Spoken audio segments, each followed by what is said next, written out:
takes away everything when I share my screen. All right. We are going to dive into today's content. I'm excited to see everybody that's joined us. We are talking about generating leads on social media. So remember, at least once a week, I reiterate the fact that you should have 5 different types or legs of lead generation. The first 2, one should be your database or your sphere of influence or circle of influence, right? Those people that are you've already captured, they're responding to you. We have all those people. We're going to work that and generate leads. That's really, truly your databases, your gold mine. We did a whole class on it. That's where you should spend the majority of your time. That being said, you should also be generating leads from any listings that you have. So when you have listings, you should also be generating leads. Those are your first 2 types of lead generation that you should be doing, or your first 2 legs. And then you're going to do 3 additional lead gen activities. There's an endless list of possibilities. We cover a few of the easier ones here in the Rev Up series. If you go to my YouTube channel, you can also check out, we did the 12 days of lead gen, where we covered like 12 different types of lead generation that you could do. And that's not the end of the list either. So there's no wrong or right way to lead generate. With those additional 3 methods, you're going to spend most of your time focusing in on one, setting up those systems and processes and being consistent in that lead gen method. You're going to dabble in those other 2. Once you've kind of mastered that first lead gen method, the first one in addition to your database and your leads from listings, once you master that, then you're going to begin setting up systems and processes around that next one so that ultimately you have 5 ways to generate leads. If at some point we'd like to encourage you to reevaluate your lead generation activities, usually about every 12 weeks or every 3 months, so it's once a quarter, you reevaluate. You want to make sure you're tracking how many calls you're making, how many doors you're knocking, how many people you're talking to, how many businesses you're forming relationships with, whatever that is, how much time you're spending, how much money you're spending, and then look at your return on investments. And sometimes you got to keep in mind that some methods have a longer lag time than others. So like a farm is a great method of lead generation, but it also has a longer lag time. So you got to take that into account. So we don't want to jump ship too soon. We don't want to get 2 or 3 weeks into open houses and be like, this isn't working for me, I quit. We want to stick with it and be consistent in it and continue to master it, develop and those systems and processes, and then decide whether it's something that we want to continue doing or not. So we don't want to jump ship too soon. We also don't want to spend a ton of money on something that becomes a waste of time, energy, effort, and funds. And that's why oftentimes, when it comes to lead generation strategies, especially with our newer agents, we talk about what are the ways that you can get into lead gen that don't cost hardly anything, right? So that's what we dig into. So last week we talked about open houses and farming. Today we're going to dive into generating leads on social media. Does anybody have any questions before we get started? All right. I do have the chat box open, so you guys are welcome to throw comments or thoughts or questions into that chat box. I also tend to watch, so if you unmute yourself, I tend to see you do it in case you have a question, but feel free at any time just to unmute yourself and holler at me. Well, wait, I have a question. Totally okay to do that. I don't think it's rude. So let's get started with generating leads on social media. Today, we are going to cover, hold on, I'm just going to make my window a little bit bigger. Using social media versus lead generation on social media. We're going to talk about the scroll, business page, what kind of content, groups, pages, and paid options. So that's kind of our learning objectives today as we move through this. So everyone, I highly recommend that everybody who has a business, real estate or otherwise, be on social media, right? People are searching for you. If they see your name, they see a sign, they see your sign in the yard, you call them up, I guarantee you they're going to search both the internet and social media to see who you are and that you're legit and what you've got going on. So everybody should have a social media presence, something like Facebook, TikTok, Instagram, LinkedIn. You don't have to do them all. And when you get started with social media, whether it's for lead generation or just normal business activity, I do recommend that you just start maybe with one or like Facebook can cross post onto Instagram. So that's an easy one. Like it kind of cross posts back and forth. So that's one that you could kind of knock out at the same time, but pick one and kind of work on that one, build it up, and then slowly, add to it potentially, so that you have a presence. Okay. Posting on social media is not lead generation, right? So just because we have a social media page doesn't mean we're lead generating off of it. When we talk about lead generation with social media, it's a deliberate action that we're doing to work to generate leads, not just create a presence, but actually generate leads. So just know the two are separate. You might have social media because you have a business. You might have social media because you've decided that open houses are your thing and you want to make sure that you can post those open houses onto social media and share them and do that. That's not technically considered lead generation on social media. That's really part of your open house strategy. Same thing with like your farm. If you create a community page or something to that effect with your farm, that's not necessarily lead generation with social media. That's more along the lines of part of our strategy of lead gen with regards to our farm, right? So it's all part of that strategy. For lead generation and both just using social media as a business owner, you want to be interacting with your database on a regular basis. So you want to be commenting and liking on their posts. That's part of our database strategy too, right? So as you go through that lesson, if you joined us for that, or if you go back and rewatch it, we talked about the fact that, if you want to be an overachiever with reaching out to your database, you would call them one month, you would comment on their social media the next month, and then you would send them a text message the month after that, and then you would repeat. So once a quarter, you're interacting with them on social media, you're having a phone call with them, and you're sending them a text message. So that would be part of that database strategy. And then just keep in mind too, that with your social media, you can create customs friend lists. So if you go into your, log on to Facebook, you can do this on Facebook. I don't know that you can do it on other platforms. Just so everybody knows, my pick of the litter is Facebook. I'm not on Instagram that much. I'm familiar with Facebook. I don't do the TikTok. I don't do the Snapchat. I don't do any of those. Part of the reason is because when you look at like your TikTok, your user base, those people are scrolling through videos. It's harder to get people's attention. And it's also a much lower age bracket. So you want to make sure you're capturing those people that are looking at purchasing homes. That's why I kind of stick with Facebook. It's that age range. And a lot of my friends are on Facebook, but it's that age range that are buying and selling homes. Anyways, on Facebook, you can go into your friends list. And then if you scroll down on the left-hand side, it'll give you the option to create custom lists, which allow you to create a list for your friends and family, create a list for past clients, create a list for potential leads, right? So you can categorize your people you went to high school with, people that are local to Vacaville. There's an endless potential for lists that can be created on there. Why would you want to do that? Because if you're like, Amy, I really like keeping my social media just for friends and family. Okay, well, now you're a business owner, so we need to think outside the box and we probably need to open it up a little bit more. However, by creating those custom lists, you can go in there and create a post and hit your audience on that post and aim it at just that custom friends list. So let's say you just wanted a post to go to friends and family, you can shoot it out to them, or maybe you want a post just to go to your past clients, you can do that as well. So you have some ability to be able to control it that way. So it just doesn't go as you are increasing your friends and followers list, you're not trapped into being hesitant to post things on social media. You can share some stuff to friends and family versus the entire world. So there you go. My kids are much older. I don't really care what people think. So my Facebook page, my social media is set to public. Everything goes to everybody in the entire world.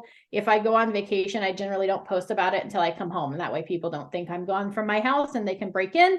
But other than that, I usually share just about everything as it's happening. So that's kind of social media versus lead generation. We should all be on social media. We should all be making sure we have a presence and doing that. But we're going to dive into the lead generation part now. Does anybody have any questions at this point? Really quick, Amy, how do you choose, like you said, you can go in, you can create your custom list, But Yeah. then say I go in and I'm typing up my post that I want to make. And when I go to hit post this message, how do I choose that specific group only for it to go to? That's a great question. Let me look real quick because it's been a while since I've done it. So give me just 2 seconds. I'm going to pull up my Facebook page. Let's I'm going to throw it up on that other screen. And then we're going to say a little prayer that it loads appropriately. There we go. Oh, it's thinking about it. All right.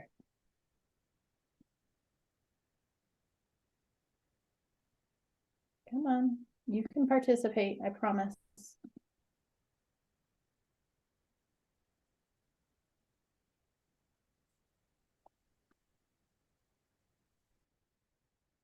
Come on. I think it's right here. So if I go to my audience, so where it says right underneath my name, it says that it's going to be public. If I click on that, I believe I can go to specific friends, and then I can, oh, down here. It shows, so down here, it shows me all my custom lists. So I have like my Broken Foot friends, I have clients, close friends, Elizabeth Road neighbors, KW Vaca Valley, right, military. So it's got all those custom lists in there. So I could easily just go down here and be like, hey, I want to share it to these people, hit done. And now it's just going to share that post with those specific people. And if you want to know how to create that list, since I'm in here already, over on the left-hand side of the page, underneath my name, it says friends. If you click on your friends list, down here, it has that custom list. And that's where you can create those lists. You just hit create list, you're going to name it, and then you can start adding people to it. Okay, so pretty simple, right? Thank you. Hit custom Yeah. list. Sorry, I'm writing. No problem.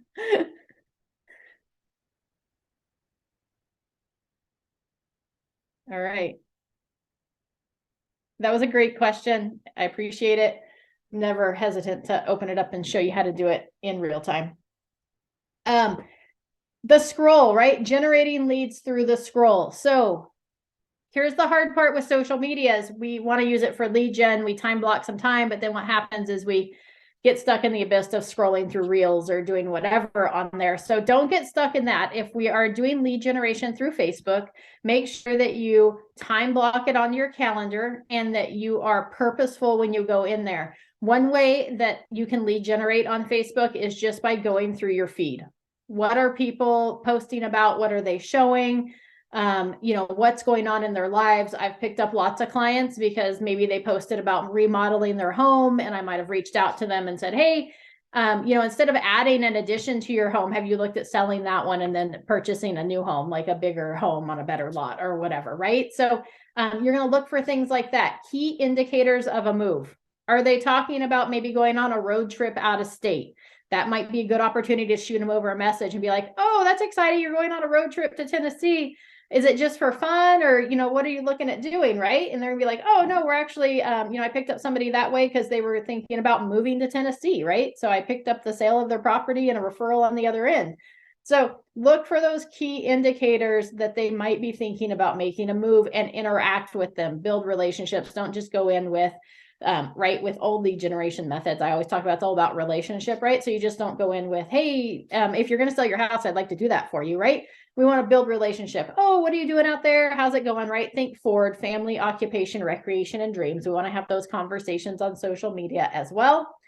So scroll your feed, look for those key indicators, something like remodeling, maybe a growing family, right? They're having more children, or maybe they're adding parents to their household, right? So maybe they're going to be a multi-generational household. They might need a bigger home. Look for people that have had accidents. Maybe they're not able to negotiate stairs anymore, maybe not upkeep property, or maybe they need to, they're talking about moving parents to like assisted living or moving parents in with them.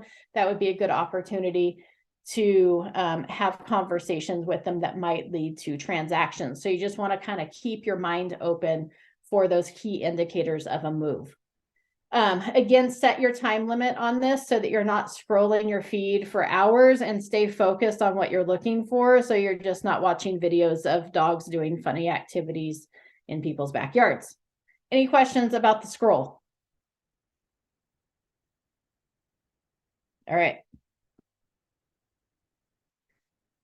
I highly recommend that you create a business page, and this would be, right, create a business page whether you're looking for lead generation or just using social media because you are a business owner, right? It's a good idea to have that business page because that's where your presence is going to be, right? You can put that you're a realtor on your personal page, but having that business page really solidifies that with people that then begin looking for you. It also, by having that business page, allows you to boost posts or do ads. You can't do that from your personal page, so you must have a business page to be able to do that. With your business page, you want to post a minimum of 3 times per week, and you can schedule those posts in advance. So on your business pages, when you go to do a post, down at the bottom, you can set whether you want to post it now or schedule it in the future. So you could sit down at the beginning of the month and schedule out your post for the whole month. Okay. So you can make it super easy, turnkey. It's all about those systems and processes, but you want to have a presence and you want to have content on that business page. So when people go to search you, it's not just a blank page, that there's actually valuable information on there. And preferably, which we'll get into here in a little bit with content, you don't want it to just be all houses for sale. We want to go with an 80-20 rule. So on our personal page, we want to do 80% personal and no more than 20% business. And on our business page, we're going to swap that. So it's going to be 80% business and 20% personal. People do business with people that they have things in common with, and they want to know that you're a real person. So we don't want our business page to just be all business. We want to tie into our personal life as well. No, that does not mean that you have to share your kids on there. No, it doesn't mean that you have to share any of that, but share yourself doing an activity or an outing or tying it into what you enjoy doing, right? So just make it about you. Any questions about that business page? When How do you get people to see your business page? I'm sorry, Jennifer, go ahead. How do you get people to see your business page? Yeah, you can't get friends on your business page, so. Yeah, so you can get followers on your business page. So just like you like other people's businesses, they can like yours. So when you create a business page, you can go in there and you can share it with people. So it'll say, you can share it with people on your friends list. So that's one way to engage your following, as well as oftentimes if you post on your business page, you didn't want to take those posts and you can share them to your personal page as well. So that could be where you pull your 20% from. Keep in mind that when you share posts from one page to another, the algorithms don't pick it up as high, so it doesn't show up in your feed as frequently. And the main goal for our business page is just to have that presence. And then we can, like I said, we can grow our following on that. So it'll say share page, and you can go in there and share your page with people on your friends list. So that's a really easy way to do it. Okay. 3 posts a week, 80-20 rule. We got that. Oh, the other thing, well, we'll dive into that here in a minute. So we're going to continue on. Content. So as I mentioned, your business page and your personal, it's that 80-20 rule. So 80% business, 20% personal on your business page, and no more than 20% business on your personal page. People that are your friends do not want to see houses pop up on their newsfeed every day of the week. Well, some of them might, but most of them do not, and they'll lose interest. And then if you don't have as much engagement, your posts will get hidden, right? So when it comes to content, it's all about learning the algorithms that are on the social media platforms that help get your posts in front of more people. So you want to make sure that you do a variety of posts. You want to do a variety of pictures, videos, reels, surveys, right? Whatever they're offering on the platform is something that you can do to engage people. You want to use those different types of tactics because it will get more engagement, especially like Facebook. They like it when you use the gadgets that they give you to use. They reward you for those activities by putting your posts in front of more people. Okay, so use a variety. I put that 80-20 rule on there twice. We're going to skip over it. You want to interact with your posts. Okay, so when you make a post, you want to go in there and you want to like your own post a couple hours later. It helps boost it back in, and nobody looks at who liked the post. So it's okay to like your own post. It gets it in front of more people. When people comment on your posts or they interact with you, you want to make sure to interact with them. So if they comment on your post, respond to their comment. Make sure you like their comments as well. And you don't want to just give them the thumbs up, right? So it goes back to this, hey, Facebook gave us some tools to use, so let's use them. So you can do more than just thumbs up. We can do, laughing or thumbs down or, care or whatever those options are. Facebook reward you for using those other options in their algorithms. Okay, so thumbs up should be used the least. Everything else can be used as often as possible because that will help you in their algorithms to register in a happier format so that you get your post in front of more people. And again, anytime somebody comments on your post, respond to their comment, even if it's just, oh, thank you so much, or yes, I like this house too, whatever it is, respond back to those. Great way to do that. You can also, if you were diligent in your social media, you could see who liked your post or who reacted to the post versus commenting, and you could go in and send them a private message, right? Go and send them a direct message. Hey, Lonnie, thank you so much for liking my post earlier. What did you like about that house, right? Ask an engaging question, ask an open-ended question in that direct message so that you're soliciting a response, helping to open that conversation up and interact with those people, building relationships. You want to keep people on the platform. So the social media platforms don't like it when you post a link in the main post. Okay, because when people click on it, it takes them away from Facebook or takes them away from Instagram. They want people on their platform. So they hide link posts oftentimes. So the way around that is that you could, like, if you wanted people to be able to get more information about a listing, post a picture or two of the listing. You can make a really nice one inside of one design, post it up there with some details on there and put, for more information, there's a link to the remaining pictures or whatever in the comment section. So after you post it, go back in there onto the comment section and post that link so that people can click on it through the comment section rather than the main post. Okay, we want to keep people on the platform. Same thing like if we're trying to lead generate or run ads or do anything like that, they like to keep people on the platform.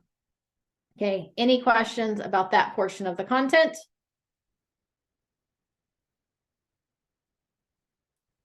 All right.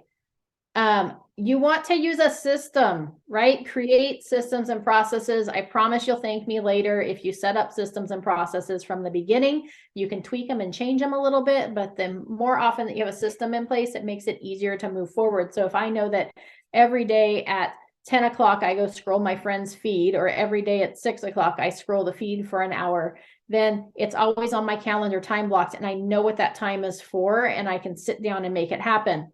If I have a plan for posting content, then I know that there's a plan. So we will share the social media calendar with you. It's in, Abby, just so you know, it's in the lead gen folder inside of RevUp. But I have a whole social media calendar that goes through 30 days.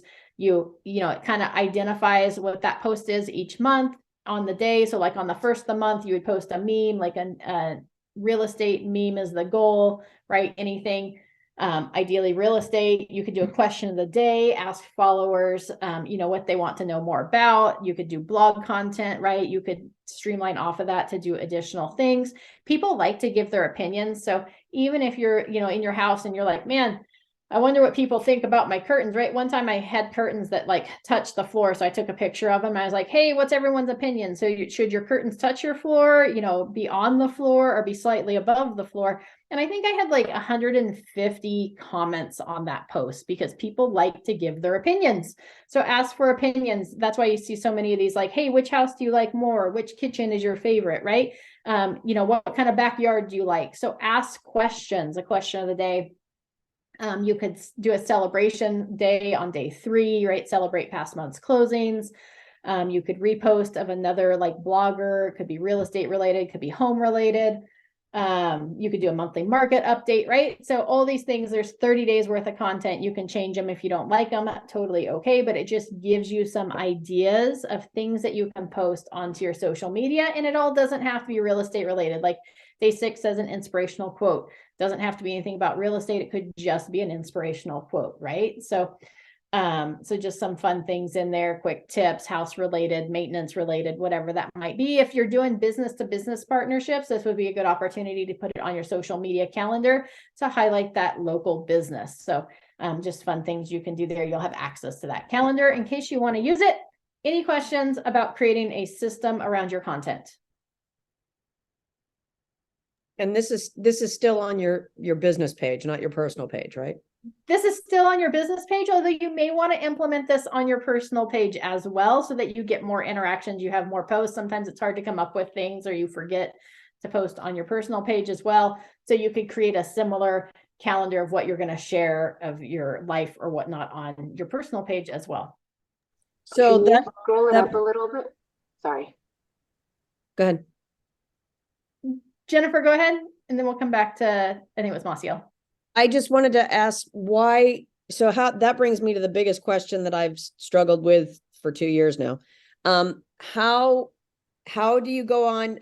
I see people posting all the time with their business stuff on their personal page.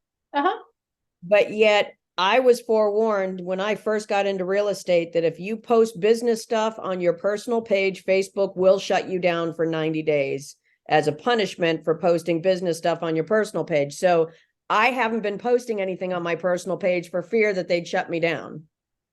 Yeah, so absolutely. That's why we're going to post most of our business stuff onto our business page. We're going to keep it with that 80-20 rule so that 80% of the content on our personal page is personal related content and only 20% is going to be real estate. Most of that's going to be shared from your business page.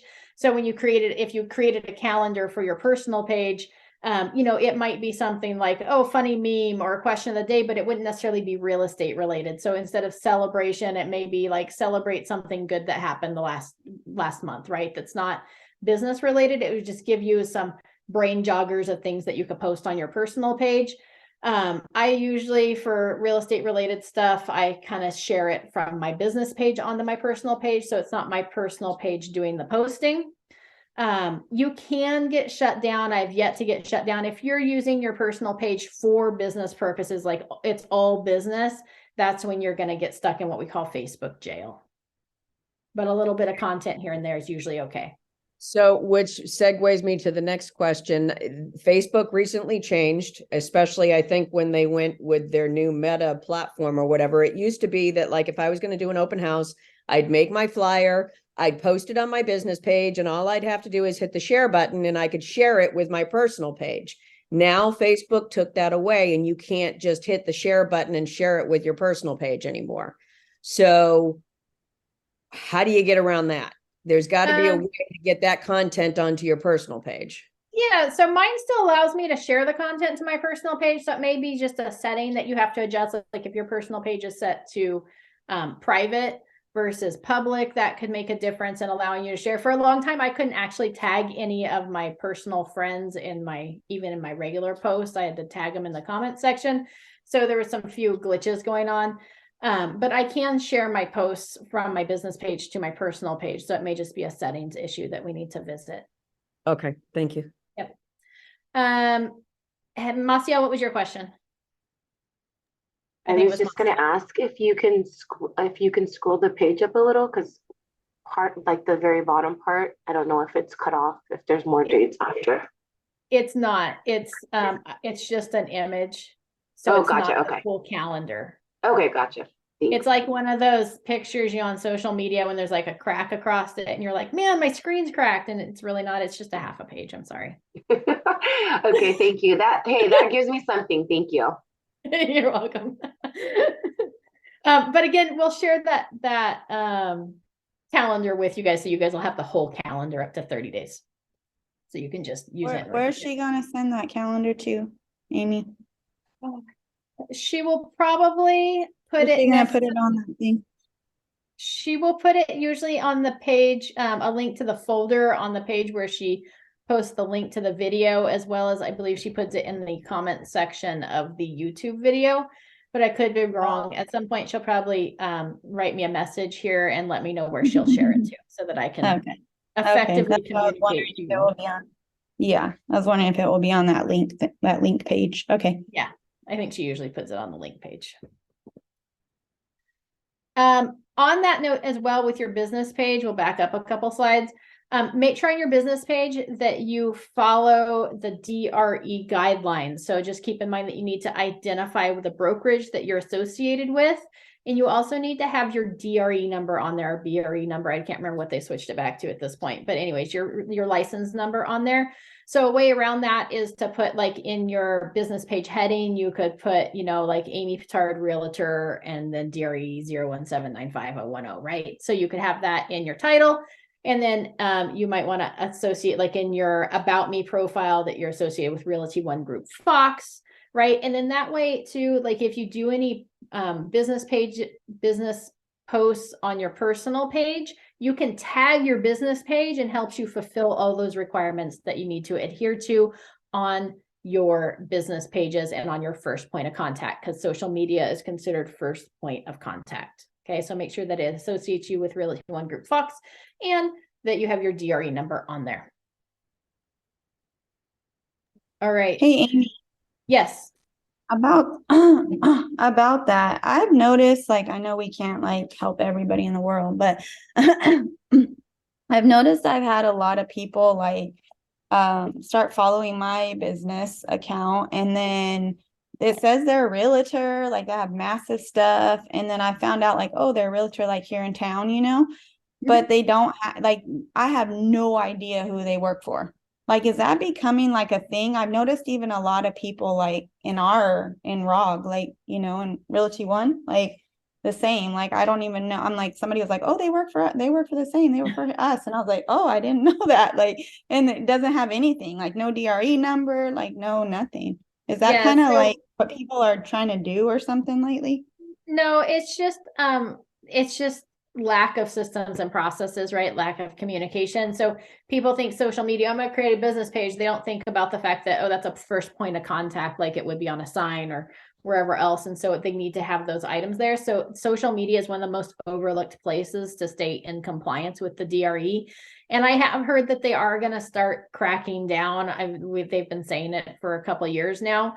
So you want to make sure that you are in compliance, because at some point they are going to start cracking down, and they will start fining you, or, you know, who knows what else they might decide they want to do. So make sure that you are in compliance. That's part of the reason we do these trainings, is so that you know what's required of you. But any first point of contact requires your license number and you identifying with the brokerage. Okay, I was just curious because, you know, obviously I moved, so it's like, I don't know if it's because people are moving and they're not sure, like they're gonna stay there kind of attitude, you know, so they don't want to associate. I don't know. So I was just like, it's kind of weird. Like I see like a lot of them, so Yeah, I didn't see them before, like notice that before, but maybe they were still there. I think they probably were. It's just lack of education is what it comes down to. So make sure you're not that person. And in your own personal information as well, especially if you're making a occasional business posts, then when you tag your business page, number 2, make sure you have it in your bio area as well, that you're a realtor with the, you know, Realty One Group Fox, and then have your DRE number on there, just to make sure that you're in full compliance. So there's never any questions or concerns when it comes to that. The other way that you can lead generate on social media, and one of the best ways, I think, is through groups. So you can join groups, right? So there's like, you know, the Travis Air Force Base Homes for Sale group, or, you know, what's going on in Solano County, or open houses. So you can join those groups, but just know there's a lot of agents in all of those groups. So it's really hard to pick up leads. Some people be like, hey, I'm looking to buy a house. Who should I contact? And then it's like, you know, a feeding frenzy on them, as if it was like piranhas and, you know, some blade meat got dropped in the lake. So it's really hard to connect with those people and obtain those leads. It's not impossible, but it's just a little bit harder. what I would recommend as far as groups, those are good to join because we want to make sure we share our open houses, our new listings, things that we have going on through those posts. You can pick up leads, but you want to join other groups where you have things in common with people, right? So if you enjoy karate, go find a karate group or start one, right? So we could create our own group if we don't have one. Do you want to create a group of other business people? Do you want to join groups that have maybe Knitters Unite, right? Or like a mom's group with other moms that have small kids or moms of teenagers, right? There's all sorts of groups out there that you can join. So you want to join some groups with things that you actually have going on in your life or that you're interested in. And the goal would be that we're going to build relationships first. Okay, it's not all about real estate. It's about building those relationships. You want to become the encyclopedia of helpfulness in those groups. Somebody asks a question, you want to answer their question, right? Somebody asks for a referral to something, you want to be the one that's like, oh, if I don't have that referral already in my pocket, I'll go find it and let them know who they should be contacting or who they should get in touch with, right? Be that encyclopedia of helpfulness inside that group. Comment, support, answer people's questions, ask questions. When somebody asks something or shares how they're thinking or feeling or their frustration, like get in there and be a part of that post, comment on it, like it, engage with it.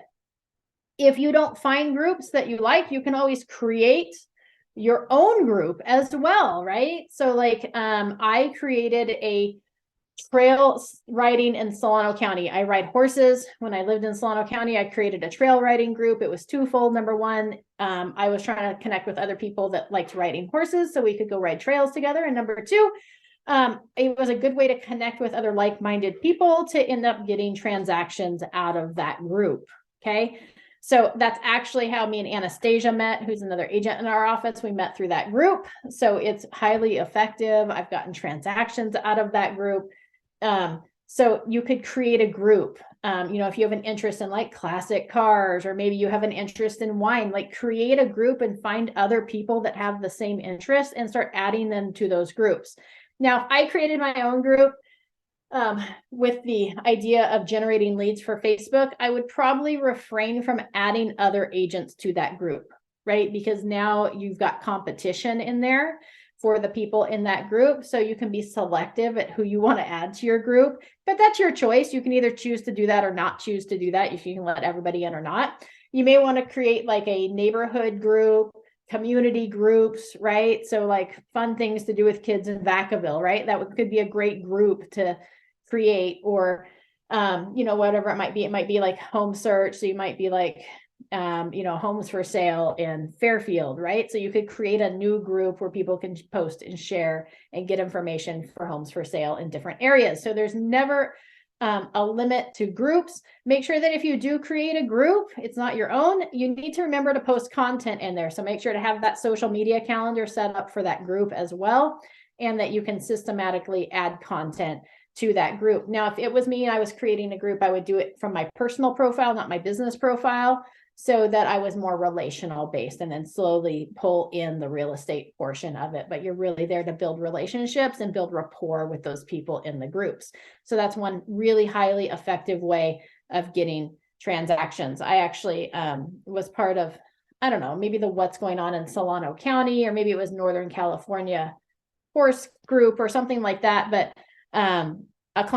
somebody was asking about boarding facilities in the area. So I was able to pinpoint them and point them in directions of boarding facilities. And then that opened up the conversation about why they were looking for boarding facilities, right? Which led the conversation of their being moved up here. They had a job transfer and getting pushed up here, which turned into a transaction, which here shortly will turn into another transaction because they're getting ready to move again.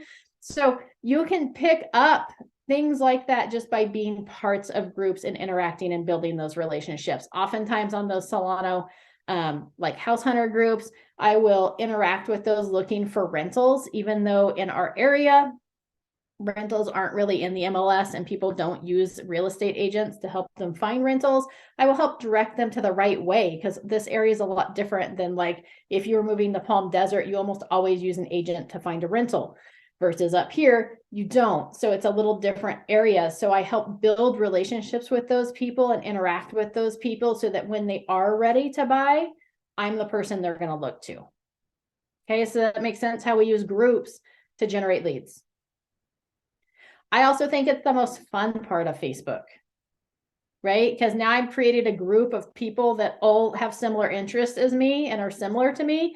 So I get to interact with those people instead of the 2,000 people on my feed that I don't have much in common with. In fact, my husband will be like, hey, who's this person? I'm like, I don't know, right? I only know a handful of people on my Facebook friends list, but you know, somebody will friend him and he'll be like, who's this? I see they're friends with you. I was like, I don't know.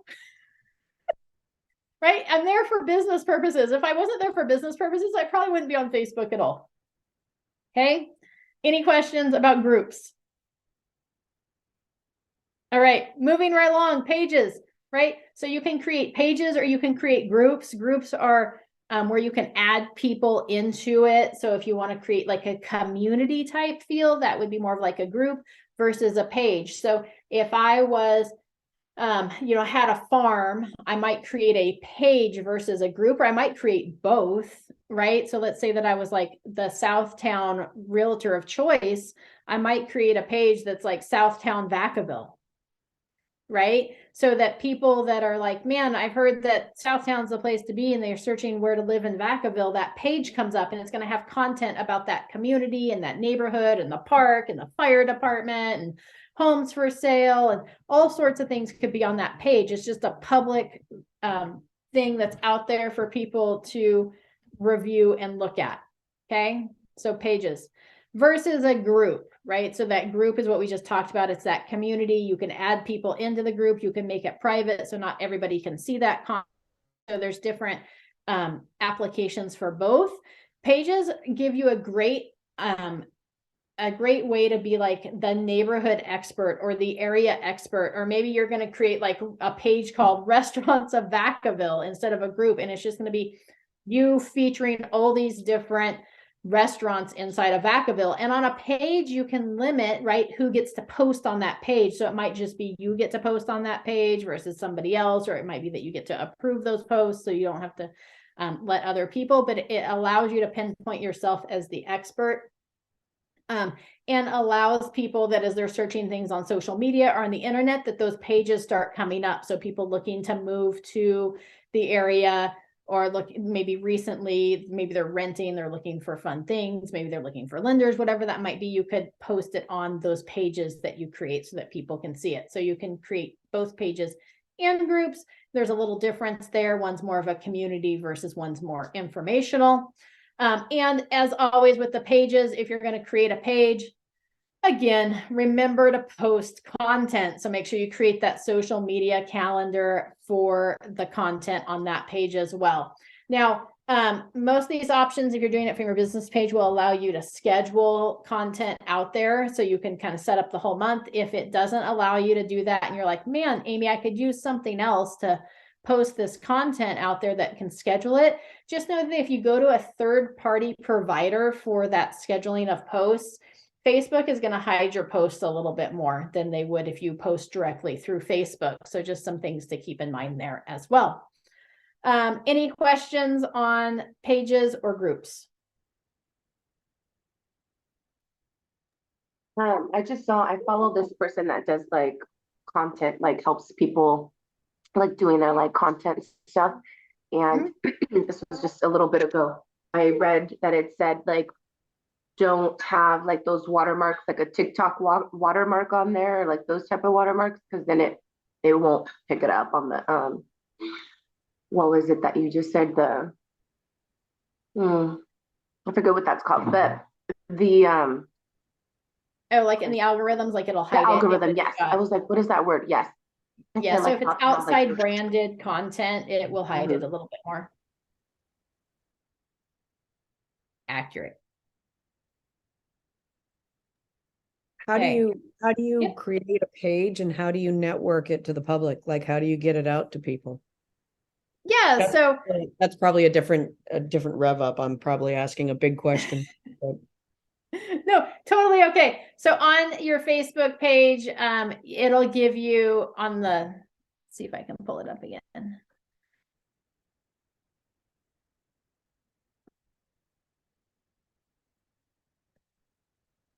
All right, so you can, it may take me 5 minutes to figure it out. Hold on, let me close that down.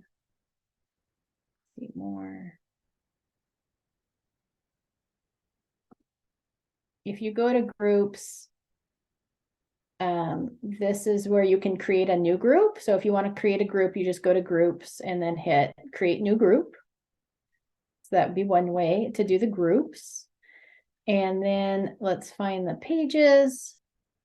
I was trying to think, I think it's the same way. I think if I go to pages down here, I can create a new page right there. So that's how you would create it, right? So we just want to go in there and create it. And then you can use like Canva or OneDesign to create like a header for it so that you have some cool looking content. So it's attractive. And then you want to share it with people. So like, let's go to this page. If it'll open up. Here's my page. I can, whoops, hold on, I clicked on it. I got click happy. You can promote this page, so you can kick it out there and promote it. You can share the page with other people. If I go over here to followers, right, it gives me my list of people that are following me. I can go follow other people. So you can kick it out there and share it that way. With a page, it's a little harder than a group. Groups you can invite people to, where this one, you can invite your friends as well. So you go to the little 3 dots, same as a group. You can come down here to invite friends, and you can invite your friends to start liking and interacting with it. You can share it. So like if I was creating a Solano County trail riding group, I would create the group, and then I would go in there and I would share that group to other groups that I belong to, like Northern California Horse and Tack, and Northern California Barn Sour Horses, whatever the groups are that you belong to, you can go in there and share, where it might pick up people that were interested in that. So if I was like creating a Knitting with Amy group, I would share it to maybe like what's going on in Solano County. I would share it to like, the Dixon page, the Winners page, like, so you can share it not only just with your friends, but you can share it to other groups and pages as well. You can also select, look at it, goes, I can select all these people and I can be like, send invitations. Look at, there we go, sent. Heather's mouth is on the floor just now because she can't believe I just did that. But that's one way to get it out there. Be careful doing it that way. That's a good way to get your site red flagged if you share it too fast. But it gave me that option, so I did it. Right? So that would be how you could get it out there and share it and get people to join it. And then as people join, they're going to share it with their friends, right? So there's different options when you create groups versus pages. So this pages is just a page versus a group. With your group, you can create how you want it to interact. So if somebody adds a friend, do they get added right away? Do they go into somebody's been added to your group type question where you actually have to physically add them? Do you want to ask them questions at the beginning? So I also have like the Solano County Realtors page. That one's also mine. And so I have questions that you have to answer. If you don't answer the questions and I can't see in your blurb that you're a realtor and local in the area, I don't accept your request to join that group. If you're a lender or a chimney inspector or a house cleaner, you're not coming in. It's only realtors. I did it just to have a network of just realtors in there, so it wasn't all salesy, right? So you can create groups like that, and then you can choose questions if you want them, and who you let in or who you don't let in. Heather, did you have a question? I waited until you walked away and stuck food in your. No, I just put my orange thing away. Yeah. So I saw you were inviting people, right? Like you can invite people, but I noticed I've been added to groups that I never like. Can you add people to a group? Yeah. So like without them even like saying, yeah, I would do. Yeah. So with a page, you just invite them to like the page or to follow the page. Where it comes to groups, then you can invite them to the group. You can add people to your group. So like if I went into this North Idaho trail riding group, see, I created one for here too. Then I can go into invite, and I can invite friends from Facebook. And I can view members' requests. I think you can add, I think you as a friend of somebody, you can add them to the group. So you don't just like invite them, you actually add them to the group. Oh. Versus me being able to do that. So if I logged in as like Kaylin or whatever, Yeah, she could go in whatever. there and add people in. So it's usually done by friends of friends. Oh, okay, okay, gotcha. Did you ixnay Anastasia out of your trail riding when she came a realtor? No, I did not. I let other realtors in there. Charlotte's in there. There's lots of people that are realtors in there. I didn't care on that one. I just had to laugh. You're like, sign this disclaimer. You do not get to conversate with any of these people. All right. Jennifer, did that answer your question about how to share or get followers for those pages? Yeah, it did. Thank you. Perfect. Absolutely. Any other questions on pages or groups? All right. In addition to creating groups, doing the scroll, having pages, you can also, there's paid options to be able to get your posts in front of more people. So from your business page, you can boost posts, you can advertise events, and you can create ads. So that's a good way that if you are doing like home buyer seminars or whatever, you could create an actual event inside of Facebook, and then you could push that event out there as well, and you can promote it. When you come to running ads, boosting posts, or creating like advertising events, I would recommend a budget of no less than $30. That seems to be the sweet spot where you start getting a little bit of traction. You don't have to spend hundreds of dollars on it. But you also don't want to spend $5 either. $30 seems to be that sweet spot where it gets in front of people. And you can create through Facebook advertising and boosting your posts, you can create custom audiences. So you want to create and save custom audiences for the areas in which you do business or you want to promote. So maybe like if you have listings in Solano County or you host open houses in Solano County, you may want to create a custom audience like in the Bay Area, and you may want to boost your open house post into that group, and you can set up and save those custom audiences, which makes it really easy when you go to boost posts that you don't have to every time like draw a circle or pinpoint the area that you want to share it. You just share it to Bay Area or Sacramento.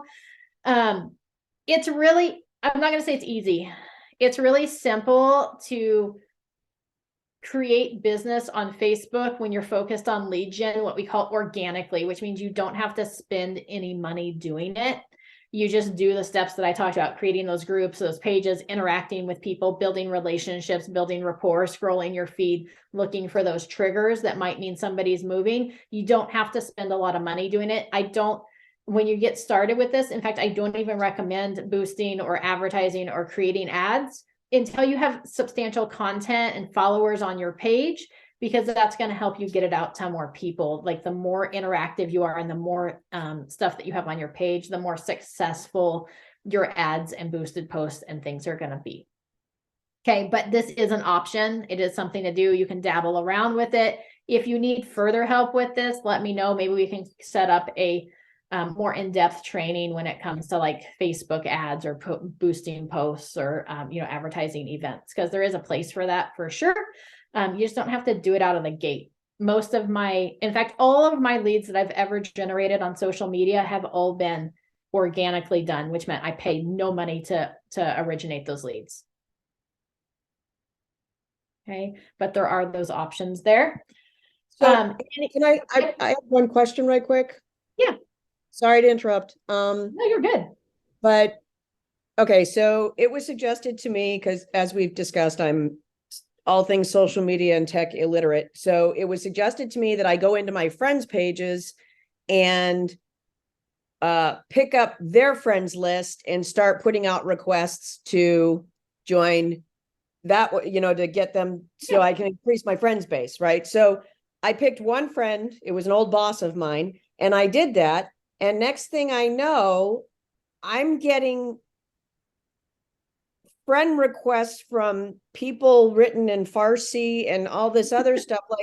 And so it's like I'm going through and I'm like, well, they know one person I think I know, so I'll go ahead and accept it. And now I'm inundated with people on my friends list that don't even speak English. And I'm like, how did this happen? I just, when it was like, it was one friend that he was associated with that just, I don't know. So what is Yeah. this? How is a safe way? My question is, how do you go into other people's pages and request friends with them and not, how do you do it safely, I guess, is what I'm asking.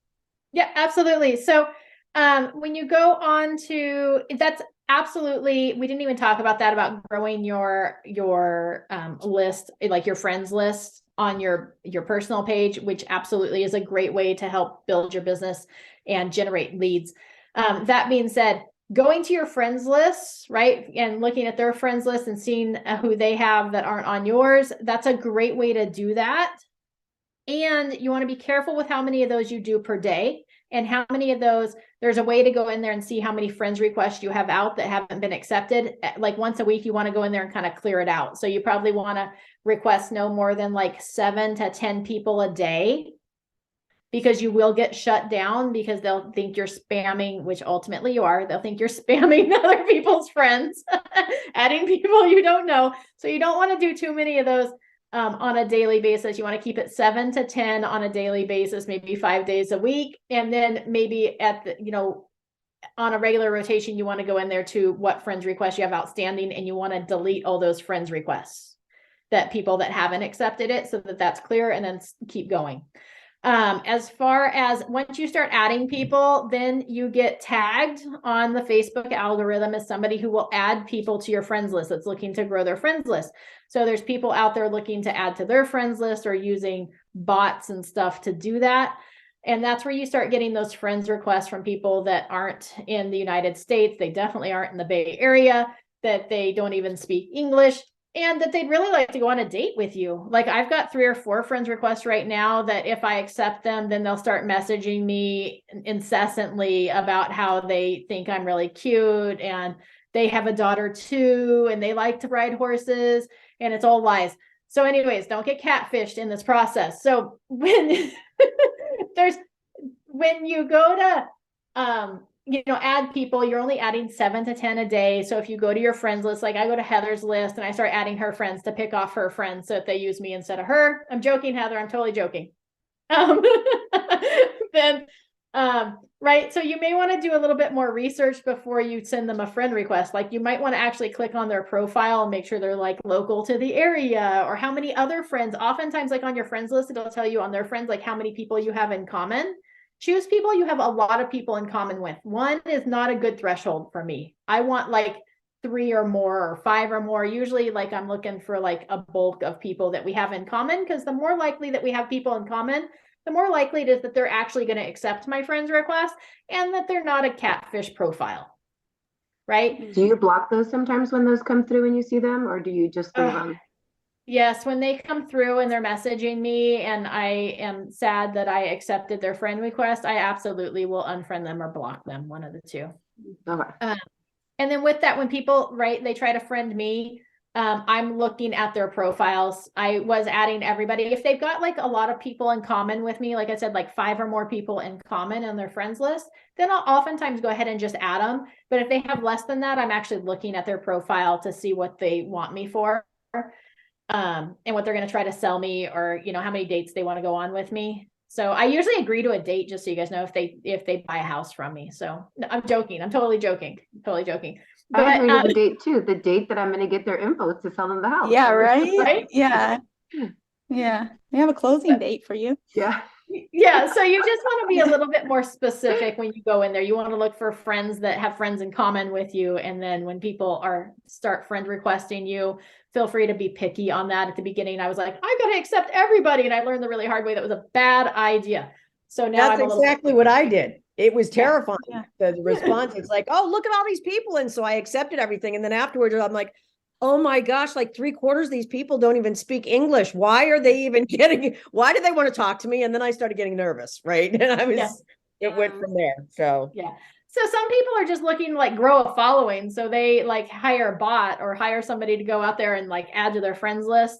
And that could be one thing that happened. And then others are actually looking to like, prey on you, for lack of a better term. So those are some ways that you Amy, can add, but you want to grow your following for sure.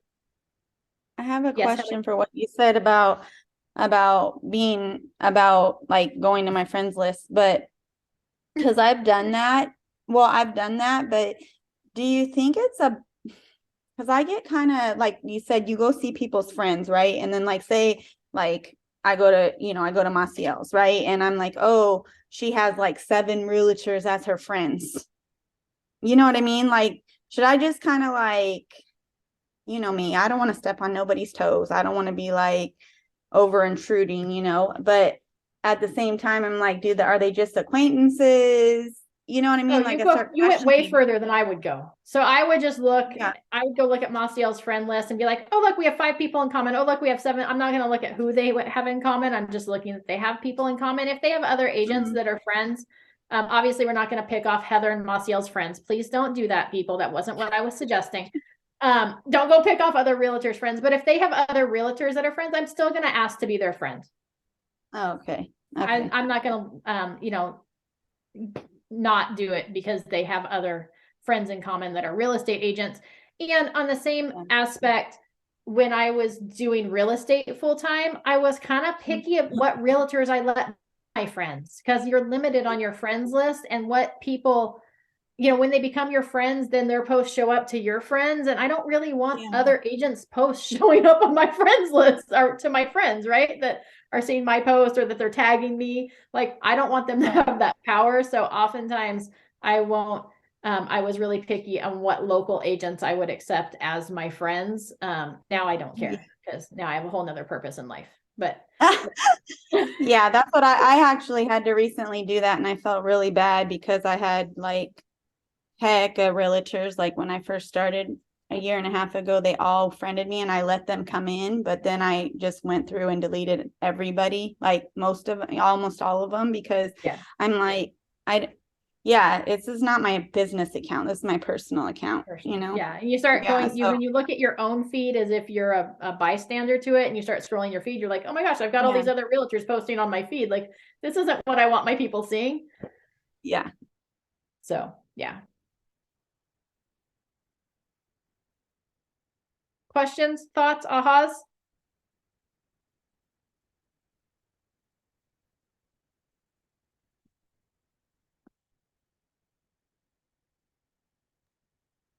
No? There's a lot of ahas. I talked a lot though. At least now I know I can go in and delete all of those scary people off my list. Like, they don't know that I deleted them, right? So it's not like they'll be offended. They don't get notified. I mean, if they went to your profile, they would see a heads up that you're no longer their friend. If you block them, they don't see that they're blocked or anything. So you can block them if you wanted to, but I would just remove them and they're never going to come back to you anyways. But no, they're not going to get notified that you either blocked them or deleted them from your friends list. You unfriended them. Okay, cool. They would be way more fun if they would notify people when that happens. Because then, they would just be, you could like, hey, Heather, why'd you unfriend me? Right? Like, it could be fun. Instead of just like months later, you're scrolling by and you're like, oh, that person unfriended me. I wonder why that they would did be that. bad. My post that made them angry. Yeah, that would be bad. I've had somebody do that. I'm like, they asked me to be their friend. I'm like, wait, I already had you on there. I just saw your post. They might have messed up or something happened too, just be careful. It's not a bot, like making another account too. Yeah. So that's the other thing. Like, when you get started and you're adding people and you're more interactive on your social media, then you will get requests and things from people that look like your friends that you swear you already have friends with. It's probably a duplicate profile that is a fake profile. So don't add somebody that you've already friended. Always check it out and make sure that it looks like a legit profile. And never send anybody anything that sends you a message. Oh, and you know what, Amy, when you say that too, that's a good kind of like a reconnection with people too.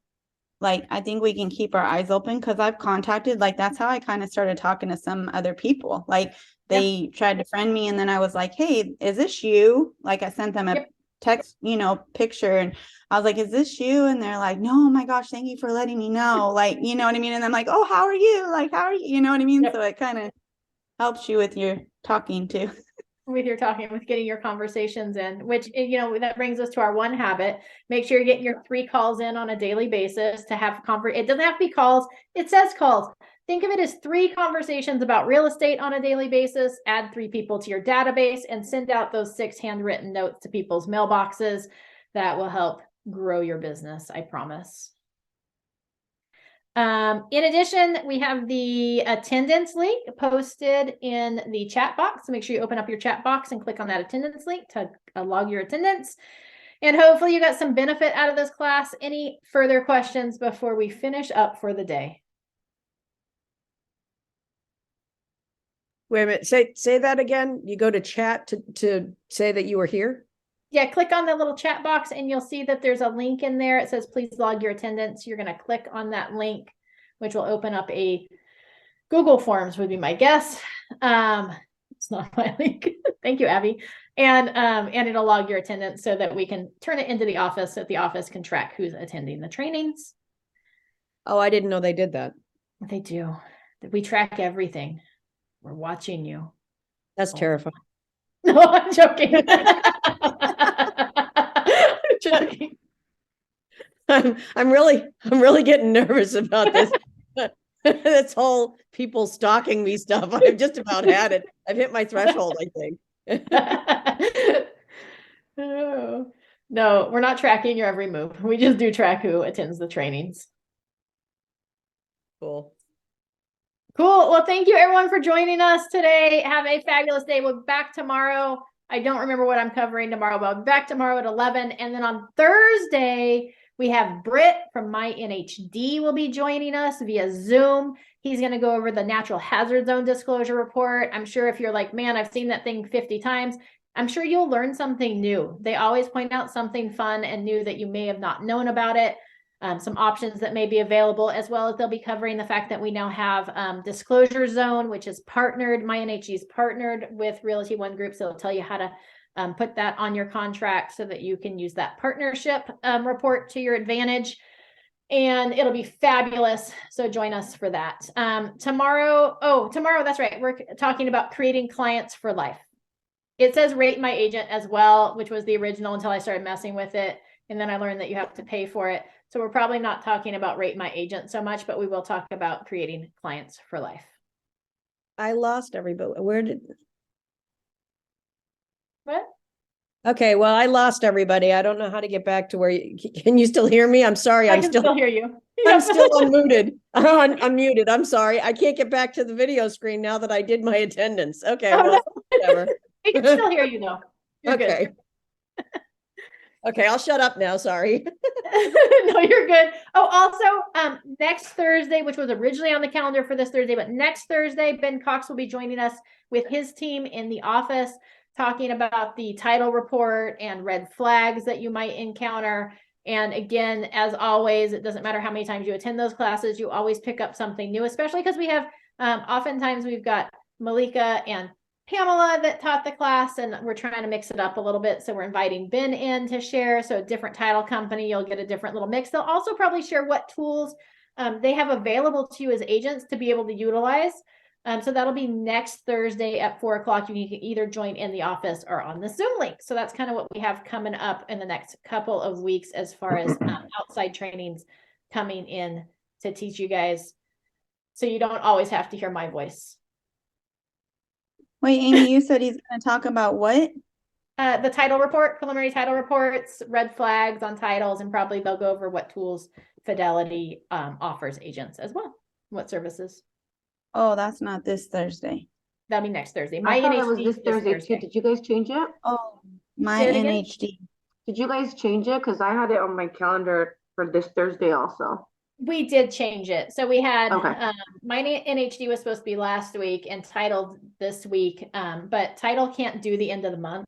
It's too crazy busy trying to finish out the recordings for the month. So they needed to bump it to the first week. So we bumped them Gotcha. all a week up. Okay. So my NHD this week, title company next week on Thursdays. Fabulous. Have an amazing day. Thanks for joining me. Let me know if you have any questions or need anything. Feel free to reach out. Thanks, Amy. Thank you. Yeah, Amy. Thank you, absolutely. Amy. Thank you.